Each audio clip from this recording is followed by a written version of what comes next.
Welcome to the Marvin Pierce Dog Teacher Podcast, where we discuss various dog training topics to help you become the best leader for your dog. Marvin Pierce has over 20 years of experience with obedience training for dogs located in the Sherwood, Oregon area. Offering private lessons and group clinics, the dog teacher has been able to change the lives of dog owners by helping them develop and maintain an obedient dog. For more information, contact us at marvinpiercedogteacher.com.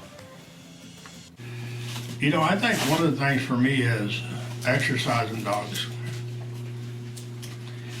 I've been trying to be a dealer for a dog treadmill company for a few years now. We haven't never got anything accomplished, but the way the thing is in the country right now, you can't get something if you want it anyway, hardly, depending on what you want to order, but it's hard to get some things, so.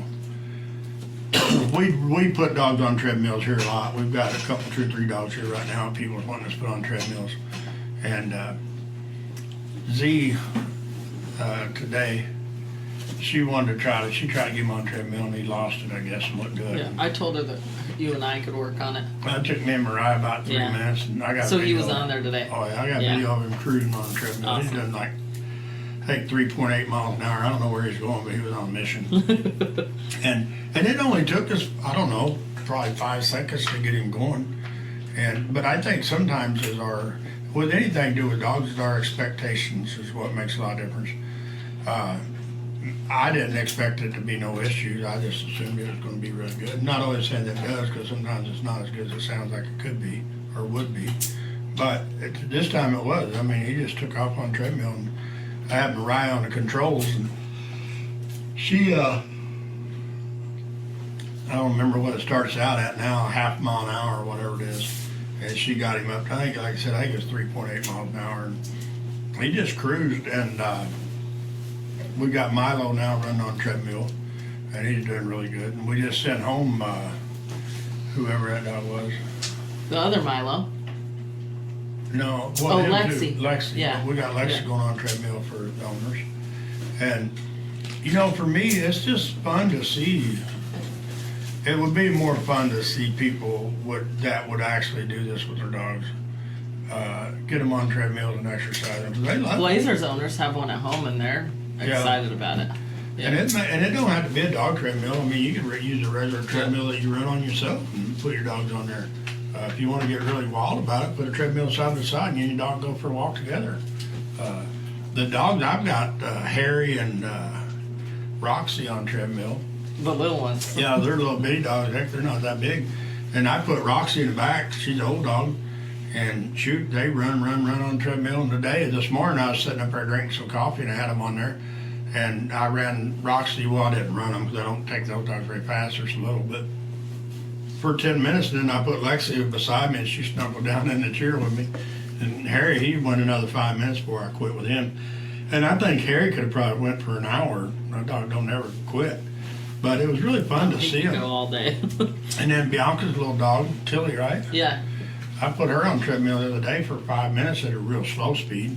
And man, she got in her bed and she was screaming in the round pen in the viewing area while Bianca was trying to do a lesson. And I got her and took her in there and put her on treadmill for 5 minutes, and she slept for 2 or 3 hours. She did. I mean, she was done. Snoozed. And that's the thing I feel with puppies, even for people like yourself, you know, or me, even living out here. Mm-hmm. I don't want to go out in the middle of the night and take my dog for a 10 or 20-minute walk. No. In the rain, at midnight. No. But still, if I get up or you get up and let them out and go to the bathroom and bring them in and put them on a treadmill for 5 or 10 minutes, they'll go back to sleep a lot of time. Because they got to go for a nice little walk. And I don't even think they got a clue. They think they're walking through the mountains or on a forest trail or something. They don't realize they're on a treadmill. So it is really good for these dogs. And, you know, for me, treadmilling started out with a client that couldn't walk a lot medically. And they had a big German Shepherd, and so I put it on. Kay actually gave me a treadmill. Me and Anthony went down and picked it up and brought it Really? home. And we ran that dog on a treadmill. And that dog would go get on the treadmill when we come back in round pen with it from out in the playground. That's when we came through the playground back then. But it would come through there and it would run in there and get on the treadmill. And so when that lady took the dog home, that's what she done. And then she'd take her for a nice little 5 or 10 minute walk, whatever she could do. And That's cool. it makes it fun. And one of the dogs we got here now, I think it's Milo. That guy walks that dog what he can, you know, but physically can only do so much. And so that's why we put him on treadmill. So now they can run him on treadmill. And I think that's huge for these dogs, to get them exercise. And You know what we need to have come up and get on a treadmill? Carrie's mom's dog, Bailey. Oh, yeah. Yeah, That'd probably be fun. that'd be good for her. Be a good way to exercise. Yeah. And for me, any of these dogs like that, that people don't want to, and sometimes it's not me. I could go for a 10 or 20 or 30-minute walk, probably an hour if I'd really want to, but I walk all day training dogs, so I don't really want to take dogs for a walk. I do. I mean, we go all the time, and now the weather's got worse. Mariah does a few more of my walk through the woods with my dogs, and she loves it because she's a kid, and it gives her a chance to train on dogs and be with our customers, and the customers love being with her. So it really makes it nice. And I'll stay in the kennel like this morning. I stayed in the kennel, I think it's more, and washed dog bowls and stuff while she went out and done. And today, she came out with my lesson, and I was able to take way more dogs because she helped me manage them while I took care of the customers. Yeah. So it's fun to be able to get the dogs, and that's one of the things that we really push here with our board and train and our boarded dogs is they get to go out, and some of these dogs today were just boarded dogs and day dogs too. Z came out. Z came out, and Lucky both went up Yeah. through the woods with her on their walk, and it wasn't just out in the playground. They were actually up through the woods and stuff with a pack of dogs. So it makes it really fun for us to have those nice dogs that's been here for training, like Lucky and Z starting to come here now. It's nice to be able to take those dogs out in the woods with other customers' dogs, and they get along. Yeah. And the customers get to see how cool their dogs can be when they're Yeah. done.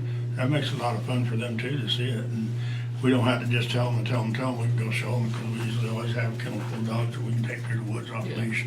And I think it makes people feel really good when they can drop their dog somewhere off where they know they're okay, they have fun. And then at the end of the day, they know their dog behaves when they're away Yeah. too. That's Yes. a pretty big deal. It is. And also when our dogs are here for us, is we make a mind. Yeah. And that's why we're so strict on the dogs that get to come here Yeah. for boarding our day board, our board, because they got to behave. I mean, if Yeah. you got a dog, even if you have a dog that's been here for training and it goes home and you let it become just unruly ornery, it won't be here for boarding our boarding train or for day boarding because of the fact that it needs to go back into training. And we have dogs here like Mott's, he's here now. And the owner just said, yeah, we just really didn't follow through with him. And so they brought him back for a week for board and train. Yeah. And he's been here for board and train for 3 weeks at one time. But And I feel like he's getting right back in. he is. He's Yeah. come right back because the foundation's there. It's just a matter of putting him back to work. And Yeah. I talk about horses the same way. You get a really professionally trained horse and you don't really know what you're doing, but you go participate in that event. And after a while, your horse will be like not doing so well, but you can send it back to the trainer for a tune-up for a week or two, and it'll go back to being really great again. Yeah. So dogs are the same way. Can you Brett. tell who's on there, Brett? Not everyone. There's about 10 people on right now. Dari said hi. Hello. Hello. Let's see, Sandy's on here. Oh, awesome. She okay, I'll said send got you the it. link. Yeah, she said got it. Sandy with Harry. Oh, really? Yeah. Harry's just cool. He is cool. He's a Yeah. treadmill running dog right now. He goes on a walk on treadmill with Roxy, the little Roxy. Yeah, So they go together. I got a video I have to show her. Yeah. We should put it on Yeah. Facebook sometime or something Yeah. so people can see. Because even with Harry, he gets to be an ornery. I put him on treadmill for a few minutes and he's good. Yeah. He'll go in there. He don't sleep as much as old dog Roxy or your puppy, No. But he's just He's a little bit full of ornery. energy. Yeah, he's ready Yeah. to go. So Yeah. Brett, we got any questions? Yeah, Carrie just said, Marvin, would you talk about how to work with your dog as you transition out of working from home? That separation anxiety that the dog may experience, what can be done to help that? Is that our Carrie? Yeah. So separation anxiety for people who don't ever leave their dogs?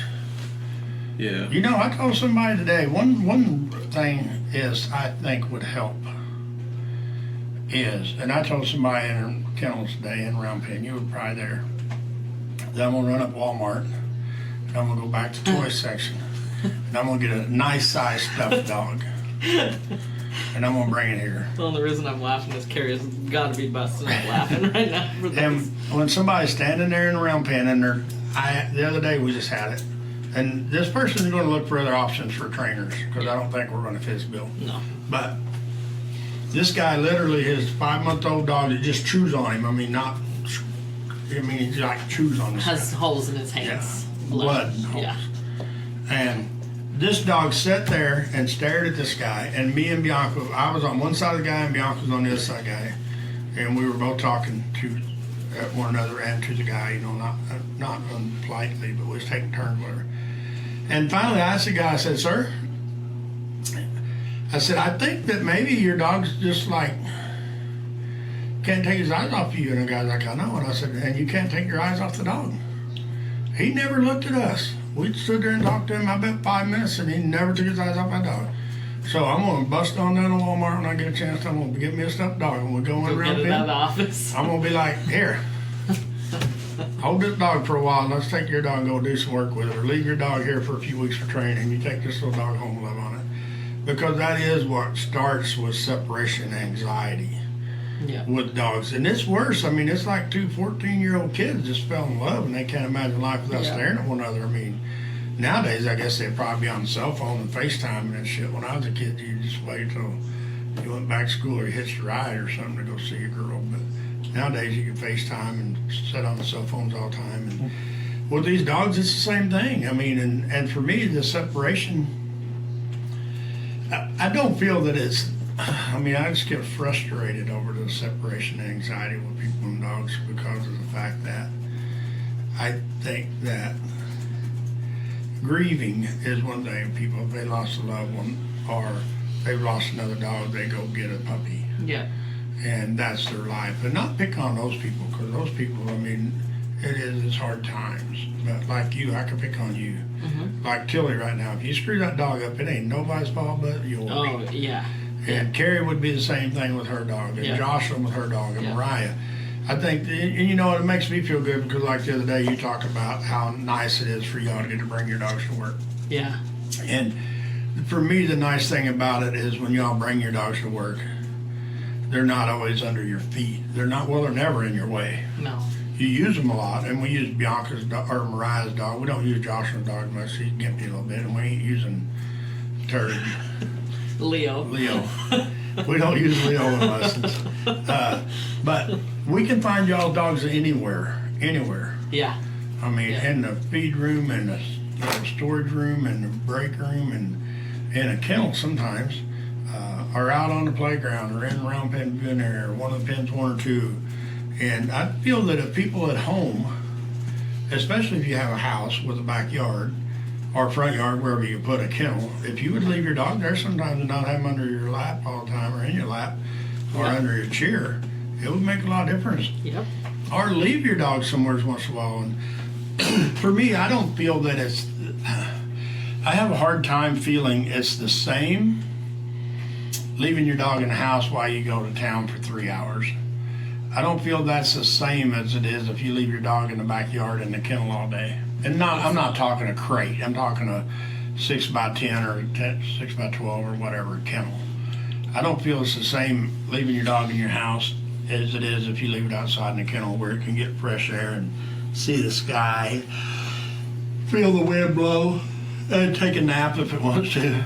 But for me, that's one of the problems with dogs. And like even Carrie's dog, Dobie, she leaves him at home with her sister sometimes, and maybe at home by herself, I'm not sure, when she comes up here or whatever. That makes a lot of difference. Bianca leaves her dog here all night. Mariah leaves her dog here all night. I don't think Jocelyn does. Every once in a while she will for a weekend, but not as often as Mariah and I. And I don't know if Carrie ever leaves Dobie here. Not overnight. I think he'd be homesick and Carrie would be homesick. But I'm going to touch on that, and Carrie and I talked about this last week.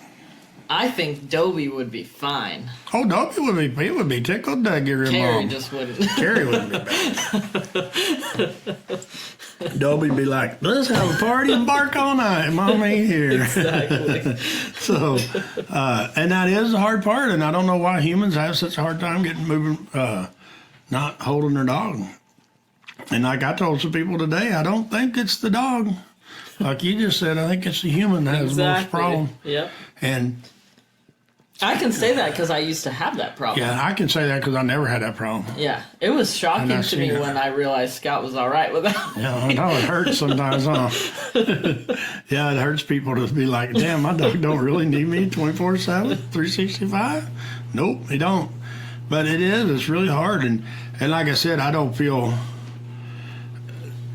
it's not the same as leaving your dog at home while you go to the grocery store, or leaving your dog at home and going to work, and coming back home and walking in the door and let your dog jump all over you and do backflips and cartwheels and all that stuff. Yeah. You're not doing your dog no favors. I just had something there that's really right I was wanting to talk about, and I forgot what it was, and I didn't make a note, so I got another question for you if you're ready for it. let's do it. Dari asks, can you share your philosophy on the general time it should take for an average dog to be able to go from wearing an e-collar to being loose on the beach having fun? With an e-collar? You know, for me, Dari, it's more about the human that's handling the dog. I agree with that. It is totally about the human handling the dog. I feel like Scout would be fine without one, but if I'm at the beach, I'm like, Me, I would take Roxy, Mari, or Bear to the beach. The disadvantage for me was, and I wouldn't probably take my dogs to the beach without an e-collar. I mean, is she saying take your dog to the beach without an e-collar or with an e-collar? I think she's saying like the. Would you read it again? Yeah. So can you share your philosophy on the general time it should take for an average dog to be able to go from never wearing an e-collar to being loose on the beach having fun? I'm still lost. Okay. It don't make sense to me, which doesn't mean nothing. A lot of things don't make sense to me. I can't tell if she's asking how long to go without the e-collar, or if you're asking how long to go from not having any e-collar training to being loose on the beach with an e-collar. I think it's going from not having an e-collar to going to the beach with an e-collar. Right. Yeah. That's right. Me, that's the way I read it, Dari. If I'm wrong, just let me know. It won't be the first time I've been wrong. Second time, probably. First time I was wrong, I thought I was wrong. I wasn't wrong. Answer her question. I already forgot. What was it? No, you know, for me, it goes with the dog and it goes with the handler. I feel the worst thing about taking a dog anywhere off leash, being out here on the trails where we don't have fences, Right. to the beach or in the mountains or in town. Yeah. If the person that's handling the dog don't have the confidence, it's really a lot harder on the dog to be controllable. Now, at the same time, I always go back to the little gal that came here with the big dog with done the 6-package lesson. I wish we could get a hold of her somehow. Yeah, that dog drug her through the barn, literally. And this gal couldn't weigh $120, and her dog probably weighed 80. And she grabbed post on the way through the barn, and she got in around pen. And I think, if I'm not mistaken, and if she's ever on here, get a hold of us, because we'd love to interview you. But her thing was, when she got here, is she had a dog that couldn't be controlled, and she had been told that time and time again. It was like a 6-year-old, big old, strong, jug-headed dog. And people told her that she just needed, I think, if I'm not mistaken, she needed to accept the fact that her dog just wasn't an off-leash kind of dog, and her dog was going to pull her. And I think she maybe had help before. And I seen the dog. Dog was a really cool dog, but just ornery. And the lady was determined. And for me, when you got determination, there's a lot. It takes a lot to stop it. And that lady done 6 lessons with us, with the 6-lesson e-collar package. Her last lesson, she literally got out of her vehicle. The dog never got out till she asked it. When it got out, it came to her leg and it set by her foot. And she put a leash on it, led it through the barn. It never tightened her leash. We went through the woods with it off leash, running around in the woods with it, and came back. It was the same way going back to her vehicle. And when it got in the vehicle, it was the same way. That was 6 lessons. But for me, that was an exceptional person. Mm-hmm. I wouldn't say an exceptional dog, but an exceptional person who had done a good job with her dog in training, except for the leash pulling and the recall. Mm-hmm. But she had that determination, and her dog just went with it and ran with it. Now, she could have took that dog to the beach with those 6 lessons and turned it loose and not worried. Now, the normal average dog, I feel that one thing will get a person in trouble on a beach, and it's really hard, I think, sometimes for people to understand.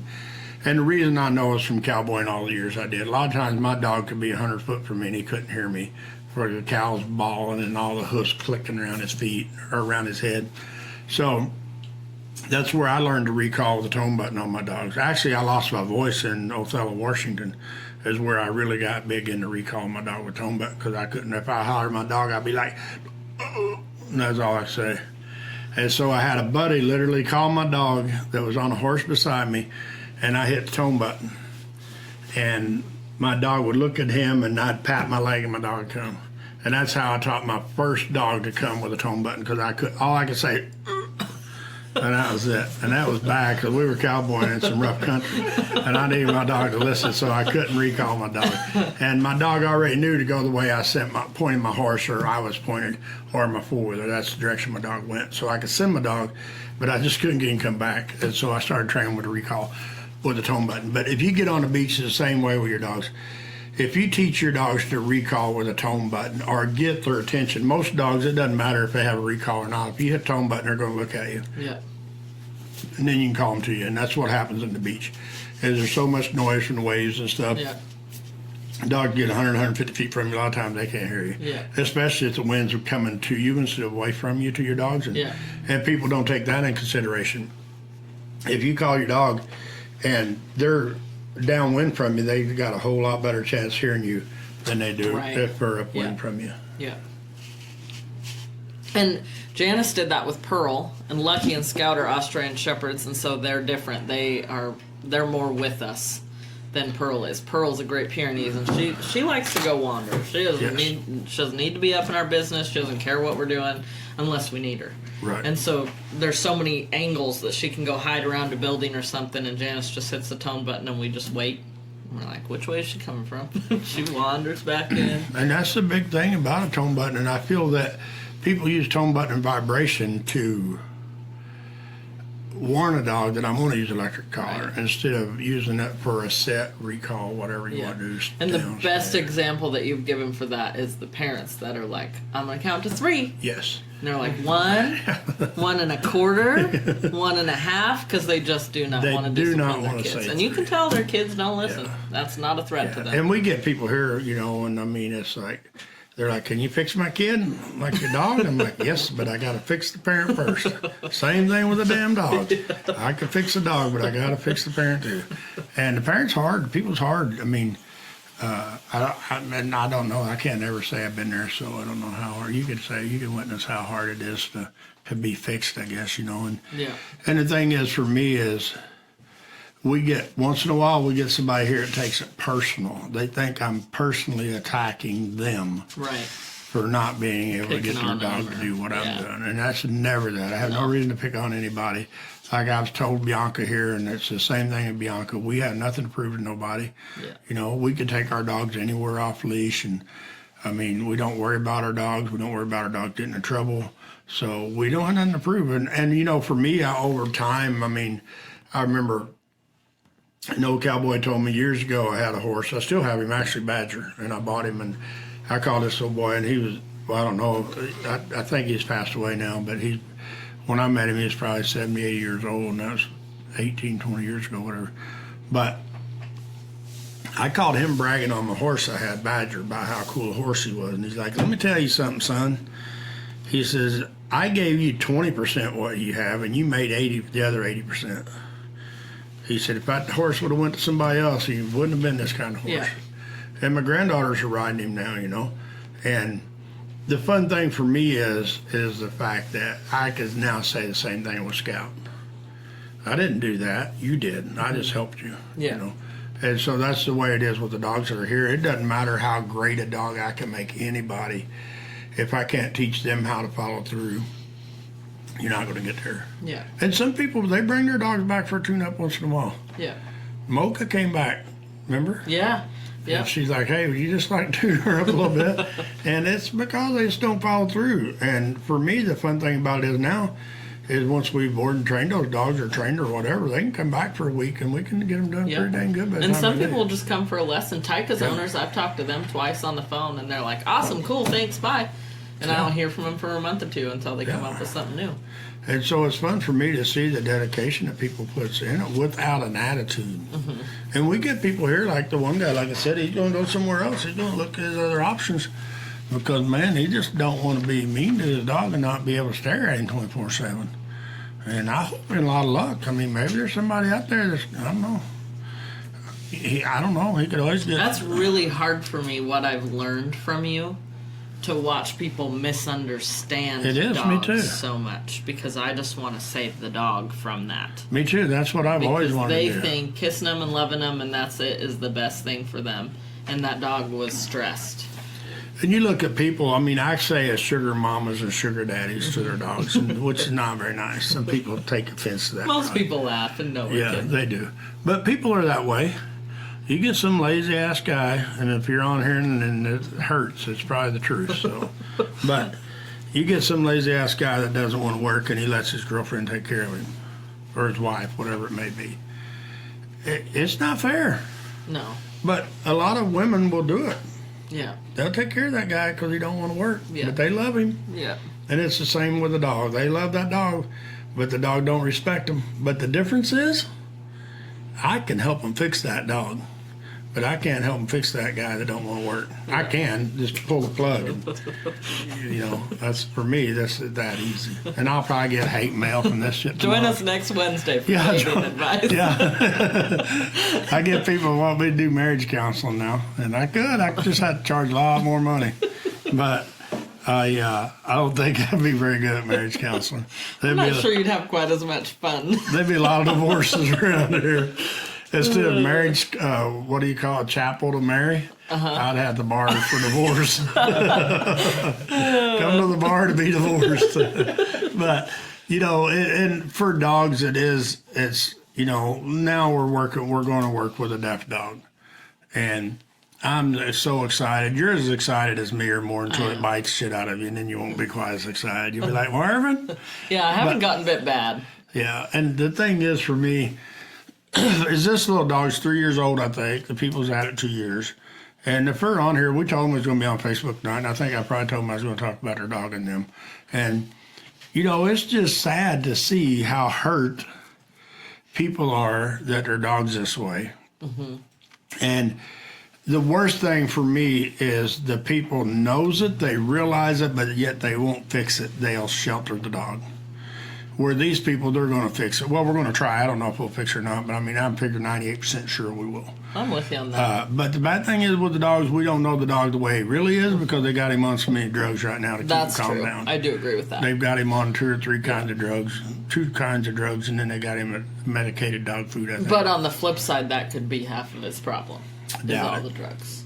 Okay. Doubt it. I think he's maybe calmer because of the drugs, but Okay. I think he's calmer in a bad way. Yeah.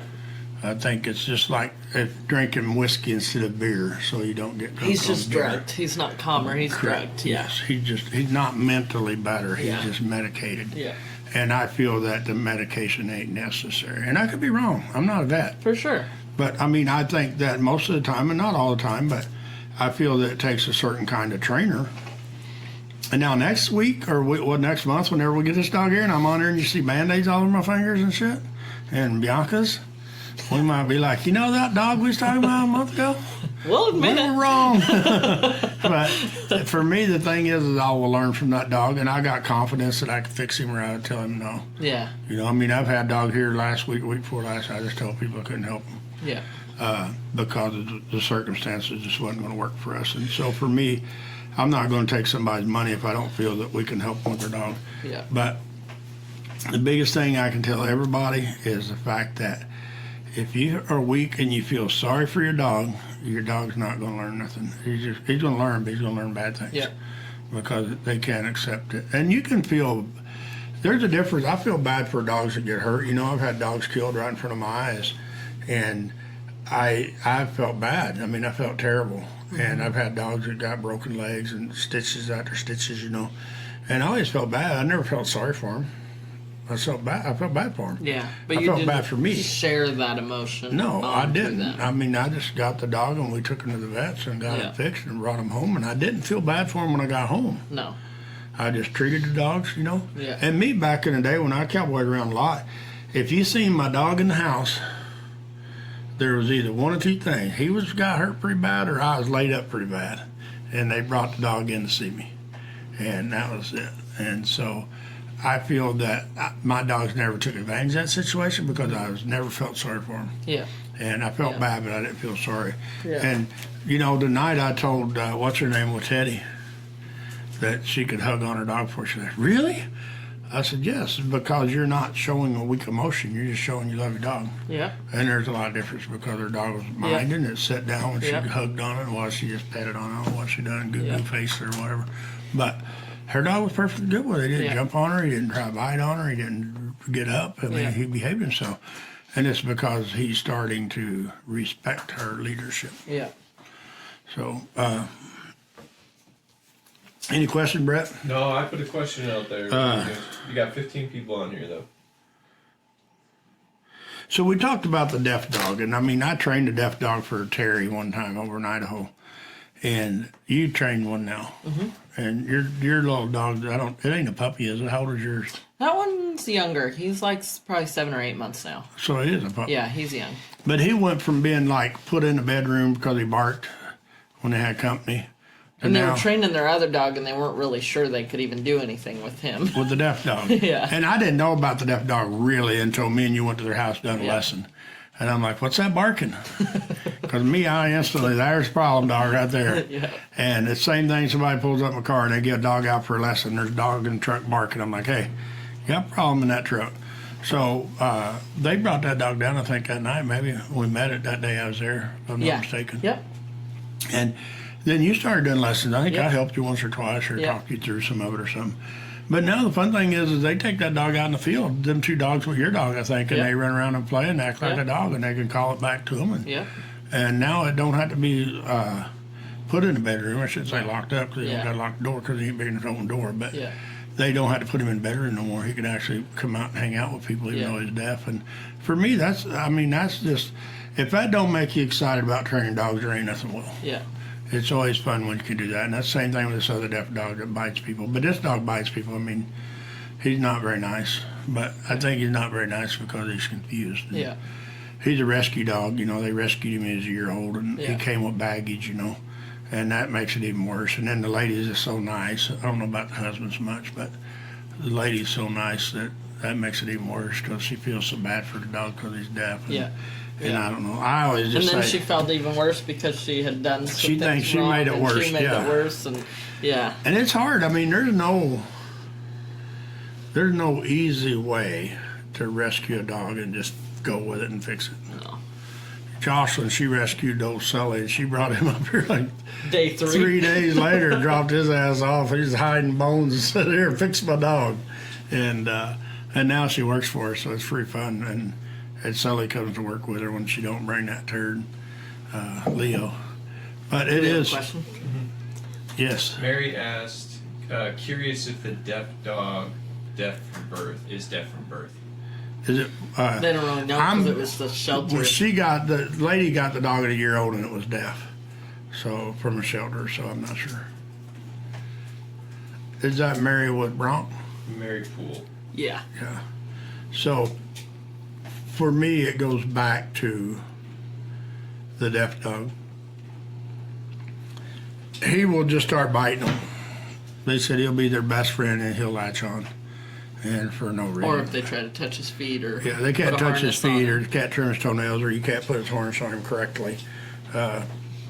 Like Dad's harness on sideways and the guy's as close as he can get. So, what's bad for that is like the little hairy dog. That's what I wanted to talk about tonight. Yeah, that Yeah. dog's like not even as tall as this glass. And just mean as shit. Or he was. He ain't now. He's pretty He's cool. so now. cool. I mean, I've rolled him on his back and rubbed his tummy Everything. and put his collar Yeah. on and off, and so have you. Yeah. We'll run him on the treadmill, and Yeah. he just, I don't even know. You can't say nothing good about him. But No. the bad thing about him is, for me, if the people would have avoided it and let him grow up, then it would have been worse and worse For and sure. worse. Yeah. Like Russell Yeah. that came here at 13 months. Yeah. That was a Russell in the making. Yeah. They just stopped him early. Yeah. Where Russell made it at 13 months. Now, Yeah. if Russell would have made it another 4 or 5 months, I don't know, they wouldn't have to put him down. Yeah, he was bad. That bastard's mean. And his teeth were huge. Yeah, they look like that Alligator. long. And we got video one day. We keep threatening to show it. We should show Yeah. that dog to Yeah. Sandy with Harry, and Yeah. then she'll feel better. She'll be like, yeah, I'm glad you fixed that dog. No, I'm going to tell her. I mean, you tell this story all the time on Facebook Live. When she shows up for her first lesson, I'm going to be like, all right, Harry's gone. This is your new dog, Harry. The new Harry. Forget about the old one. Yeah. He's disappeared. And it is, you know. And the thing is, for me, it's like Tucker came here, and he was mean. Yeah. He'd eat your lunch for no reason. I mean, he had a reason because he wanted to play and you didn't. Or you want to put a raincoat on him. I don't know what else it would bite you for, but Probably a lot. he'd play games with you, and if you didn't participate in his rules, he'd bite you. And he was here for 3 weeks. We're just going to leave it at 3 weeks. But he went home yesterday. He's cool. Yeah. I mean, Really cool. I put a raincoat on him. Mariah gave him a bath day before yesterday. He didn't even bite her. I mean, pulled his feet. I mean, he was just a nice dog. And the one that got me is Gus, our buddy. Yeah. She messaged me last night and, hey, would you trim Gus's toenails? I'm like, yeah, man, Gus are buddies. That bastard was like a buzzsaw, man. I mean, he wanted to eat me, he wanted to eat Mariah. And she said they couldn't, so I figured, So I'm just like, and he's like, damn, dude. He's like the Tasmanian devil. He is. Sometimes. I mean, one guy had him by Yeah. the ear, had him by the collar. I mean, I had the choke rope on him. Yeah. And Mariah was like trying to get in there and get toenails. And we got him trimmed. And by the time I was done, he was like, all right, I'll give up. But it took a while. So then we went ahead and done the other one while we were doing them. So we trimmed whoever did it. Bailey. She probably did fine. Yeah, she's pretty good. she's She didn't like that yet because I think she heard Gus over trying to eat us. So she thought she'd try it for a half Yeah, second. Gus is crazy. Yeah, He he is. got all big today on the playground and was threatening to fight Z, and Z was like, nah, I'm good. Z's this big, Gus is this big. Yeah, sometimes it's just the whole outlook on life you have. And them dogs don't know they're little bitty dogs. What's her name, dog? Same way. That one that lady gave us and gave back. Tilly. Really? Yeah. She has no idea she weighs 12 pounds soaking wet. No. She's 180 pounds. Yeah. She walked by that freaking Gregory and was going to eat his ass today. I'm She's tired of him growling You at just her. get over in your kennel. We don't want to have a disappeared dog. One little Sometimes bite. she stops and she looks in there like, She one did day. it, right? One She was day. growling at him and shit. I'm like, no. He's pretty rude to her every time she walks by. I'd probably be the same way if I was He was her. probably hiding in the corner He's a hoping very she didn't rude come in. He's like, just don't let her in there. That's all I ask.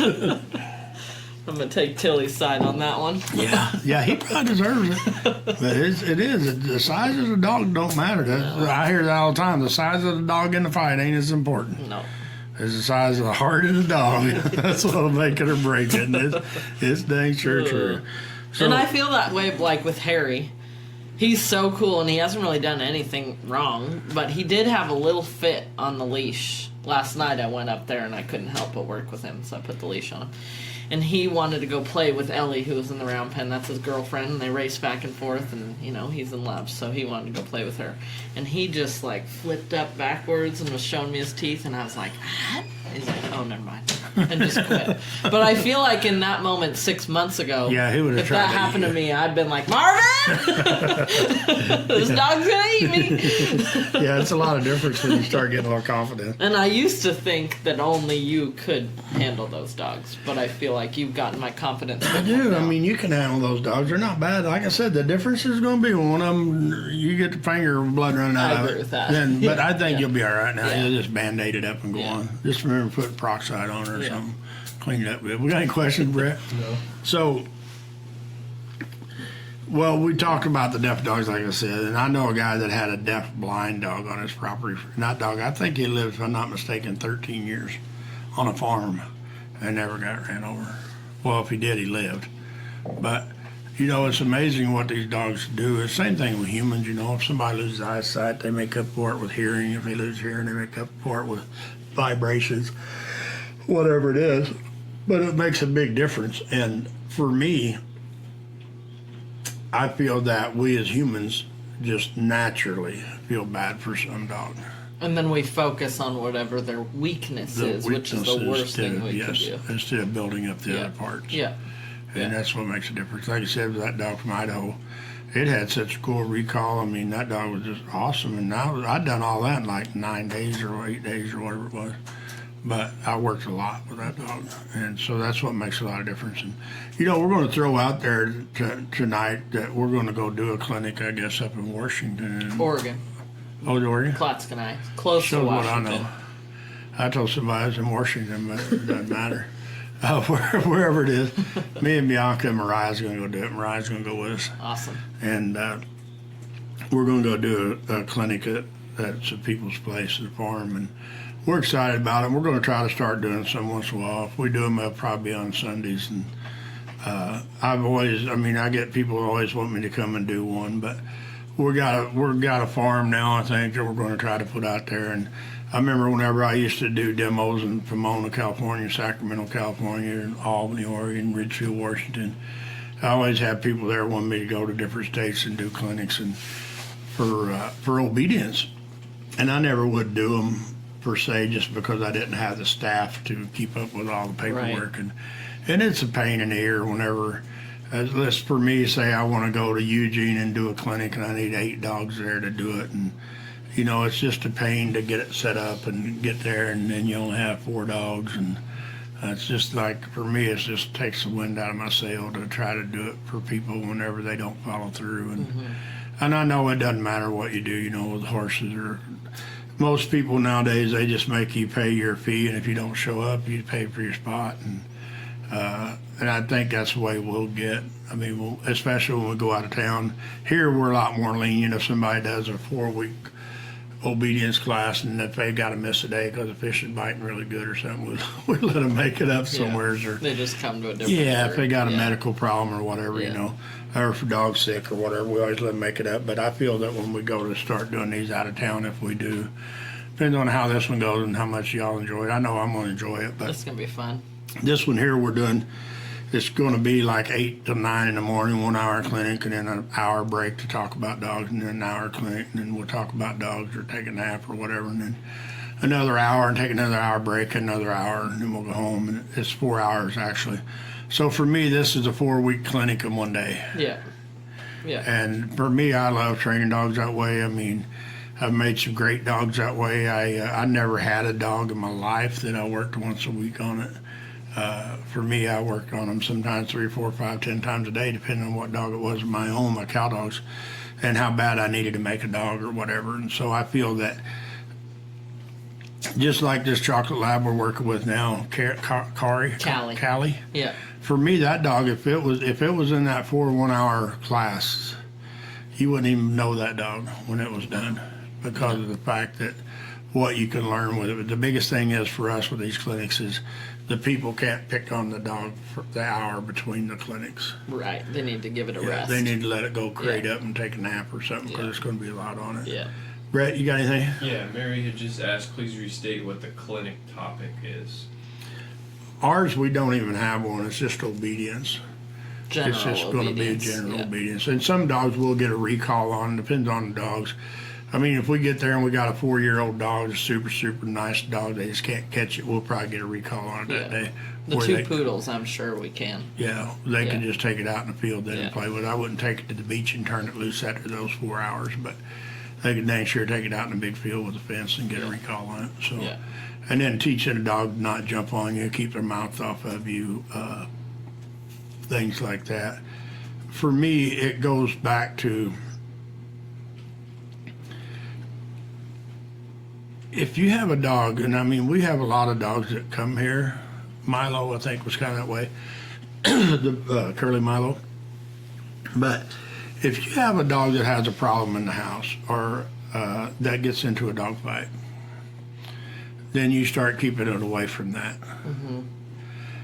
Then that makes it worse and worse and worse. Mm-hmm. Especially I feel with the dogs that dog fight, because of the fact that then when you want to reintroduce your dog to a dog and it's not a good dog, then you got a bad problem. Like us with Callie. They were worried about getting her around dogs because she had a real issue with it. And we had her in round pen, and I think we had 4 or 5 dogs loose in there with her. Mm-hmm. And she didn't have no problem, but we didn't have no dogs that chased her down. No. Our dogs Or went up. aggravated her. Yeah, they went up, sniffed her, and she flipped them off. They're like, well, we don't want to talk to you anyway. And they left, went on about their own business. Yeah. And then she's like, hey, don't leave me. I want a friend. Yeah. Yeah. And so then it was her going to them, and it made a lot of difference. And the last lesson, I think we've done 3 or 4 lessons with her now. And the last lesson, we had her out on the playground. Well, you were out there off leash with some other Yeah. dogs and had a recall on her, and it's dang near dark. But that's the difference with them. But when you shelter those dogs, and then you're nervous about taking them around to other dogs, and then you take them out to a bad dog to introduce them, and you have a dog fight. Yeah. And a traumatized dog that doesn't want to be around dogs no more. So, and we always get dogs in here that we get to be with other dogs. A lot of them the first time.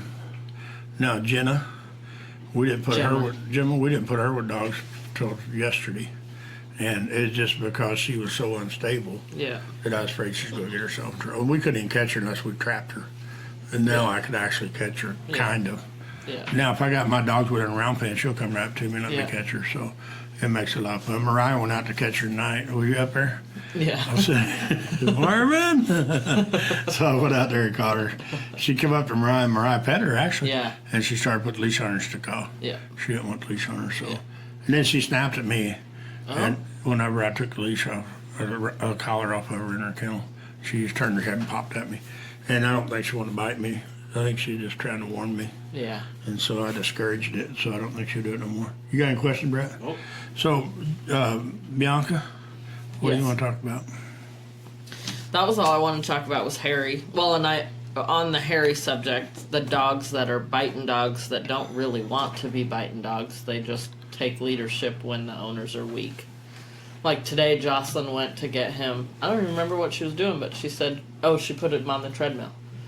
Who? Jocelyn did. For Harry? Yeah, and she said she opened the door, and she said she closed the door, and she's like, for like a whole minute, I was just like, don't think about it, don't think about it, don't think about it, because she never handles the biting dogs. And so she knew he had bit people. She's like, I gotta put a leash on this dog.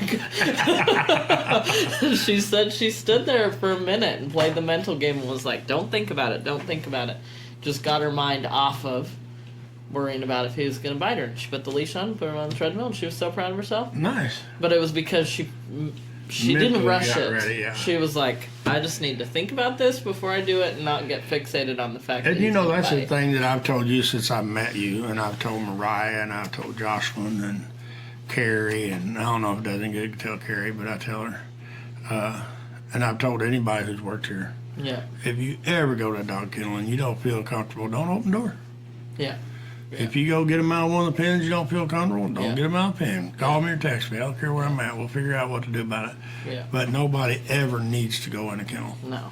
I mean, it's just not something we Yeah. got to do. And even in the dog, Yeah, in even the- if we have them out of the kennel and if they're running loose in a building, that don't matter. I hid behind the sink when you were catching Gregory last night. I opened the gates and then I got out of the way. It's just the thing is for me is there's no reason Right. to go get yourself in it. And I mean, I do. I get myself in a spot where I don't want you to be. Right. But sometimes somebody got to be in that spot, and it's Yeah. going to be me if I couldn't make that happen, you know. Yeah. So, Brett, do you have any topics? No, we do not. So it's 11 minutes till, so we're going to talk a few more minutes because there's a few more things I want to touch on. Okay. One is the choices, and the lady that was here today, she heard my comment about don't drink as much coffee and use the money to train your dog, you know. I feel that's true. You know, the money that it costs to train a dog, I won't say train a dog because the majority of the time we fix problem dogs. Right. If you were going to say anything instead of a training facility, it's a problem dog fixing facility. Because probably 80 to 90% of our dogs has already got problems. Correct. They're either mouthing, biting, dog fighting, you can't catch them. They're not little 8, 12, 14-week-old puppies. Now we're getting those pups in, which is Yeah. really fun for y'all. I get bored after a couple minutes, but between you and Suzanne and Mariah, I think that we'll be able to work with a lot more puppies because y'all Yeah. really enjoy it. And And I'm doing those ones online. yes, now we're Yeah. doing online. Yeah. Which I've done these online things for years. That's one of the reasons I started Marvin Pierce Dog Teacher when me and Dari finally launched this, because I was spending 6 to 8 hours a week just doing that. But we weren't doing the face-to-face on the computer. Right. We were just on the Yeah. phone going down the road 8 mile an hour or whatever, fixing dogs. Yeah. And it was the same for me. I worked with a lot of people with their dogs, and I'm like, you know what, if I spend this much time on the phone and emailing and texting people about how to fix problem dogs, I might as well just launch my dog business. Yeah. And I wanted to go to doing what you're doing. Yeah. Sit there on the iPad and drink my coffee and get paid Yeah. to help people fix Yeah. dogs. And I haven't done it. I don't know for sure why. I don't know if we just haven't marketed it. Brett could probably answer that. He's a marketing person for us. Market what specifically? Virtual lessons. Virtual lessons. Oh, yeah, I think we just started kind of moving that direction. Well, and Seeing some of the market. dogs we would need to have them here, but like for puppy, this is an 8-week-old, 9-week-old puppy, and she lives in Ohio, and it's my best friend's sister. And for me, I was thinking, gosh, I feel really confident that what you know that I can share with them is more valuable than what they might find Yes. going to a local trainer. Treat feeding. Yeah, yeah. And so I felt like a few sessions online of educating them with what not to do. And At what least to help do. them. Yeah. You know, that's the biggest thing Yeah. is like you said, you can help them what not to do. Yep. Well, I've had 2 people here today like, golly, I didn't know I made so many mistakes. Yep. It's easy to make mistakes Yeah. on dog training because if you create a habit, you've got to fix the habit to replace the habit. And I feel like she won't have major problems if she gets that education. Yeah, and then follow our videos on Facebook Yeah. and Instagram, Yeah. YouTube, TikTok, and now we've got podcasts going. And I mean, the hard thing for me to accept, and for me in the race car world, I see somebody comment about some race that I've been keeping track of. Like I watch Street Outlaws a lot. And then somebody says something, and I'll follow up 100 comments. I'll read them to just see the stupid shit that people say that's not even necessary. A guy asks him what color his car is, and before they're done, they're talking about the air pressure being wrong in his tires, and he's got too much water and not enough antifreeze. And it's like, dude, we're on the wrong subject here. We started out on the color of the paint. And with the dog training, it's the same thing, I think, sometimes. Is there's a zillion and one videos, and I watch a lot of dog training videos myself. It's pretty fun, but I think that sometimes we as people, as trainers, doesn't matter what you train, that sometimes we show somebody, like I'm sure I've shown you stuff that's so simple, but beat your head against the wall and go home cussing at night because you couldn't get it. Mm-hmm. The reason you couldn't get it is because it's really not that simple. Mm-hmm. I've just done so long that it's been simple, and you're getting that way now. You just do something and it's done, you know, with the dog with the leash. And where before, you know, even months ago, you really had to concentrate on that. Yep. And like I said, you couldn't chew bubble gum and walk at the same time. Yep. And now you're getting to where you can because you can concentrate on that dog and carry on the conversation. And for me, that's what makes a lot of difference with the training is the fact that it's that quick. Yeah. Somebody just told me here recently, they're like, I think my reaction is just too slow to correct my problem. Mm-hmm. And it's like, sometimes you're not concentrating on what you're doing. Right. Yeah. You're bitching about what you can't do. Yeah. Instead of worrying about what you can do. Yeah, all the time we'll see someone where we've just taught them not to let the dog pull on the leash, and they have a different question, and they're so focused on the different question that their Dog's dog's right. pulling on the leash. Yeah, it's like, hey, Yeah. hey, forgot that part. Fix the first Yeah. problem. Back that up a Yeah. little bit. And it is hard, you know, and for me, for years, I've had people like, man, I want my dog to be like your dog. And I told somebody today, I said, you can have a dog as good as mine or better, Mm-hmm. but you're not going to get it at Walmart. Yeah. That son of a gun's going to lay on the couch and they ain't going to eat her poop. It's Yeah. just going to be a stuffed animal. Yeah. But if you want to make a dog like that, for me, if you can't have fun doing it, it isn't going to work very well. Yeah. I mean, when you take the fun out of training your own dog, it's just not much fun. And, Yeah. I mean, you know that because we're the worst on one another, on ourselves, Yeah. over our own dogs than we are any client dog. Yeah. And I don't even really understand that. And it's nobody's fault our dog makes a mistake but us because we don't let everybody else train them. Yeah. So it's only our fault. But it is hard for people to accept they've owned, you know. Somebody recently told me they've owned, I don't know how many dogs, but they've never owned a good dog. And this time they got a pup and they want a good dog. And I'm like, really? And they're not. They're my age. And it's like, you know, I feel pretty blessed. I've owned a lot of nice dogs, some great dogs, I feel. And other people talk, I mean, I throw a picture of old sport on there once in a while on Facebook, and there's people all over the country in Australia and everywhere else that brags about that dog. Yeah. And it's because they knew him, and he was a great dog. And Yeah.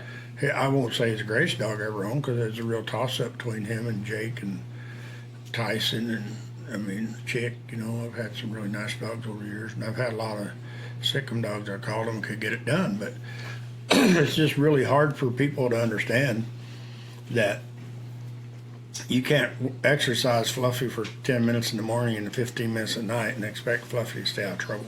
No. Fluffy's going to get in trouble. And it's really hard for the working people that have a job that they got to go work 8, 10, 12 hours a day. Yeah. And especially if Fluffy won't mind mommy, but he'll mind daddy, the human. Yeah. And then mommy has to take him out and let him be ornery because mama can't make him mind. Yeah. And then when daddy gets home, daddy got to like try to make him mind because mommy's let him misbehave. And so then mommy and daddy gets into argument, and then nobody gets dinner. Yeah. And one of them sleeps on the couch, and then the next morning they both wake up pissed off, and the dog's like, damn, I created all that. And it's kind of the way it is sometimes. But so Brett, we got questions? You don't. All right, then we're going to bail off here. Thanks for listening to the Marvin Pierce Dog Teacher podcast. If you found this information helpful, we suggest following even more of our dog training tips and resources on YouTube, TikTok, Instagram, and Facebook. Just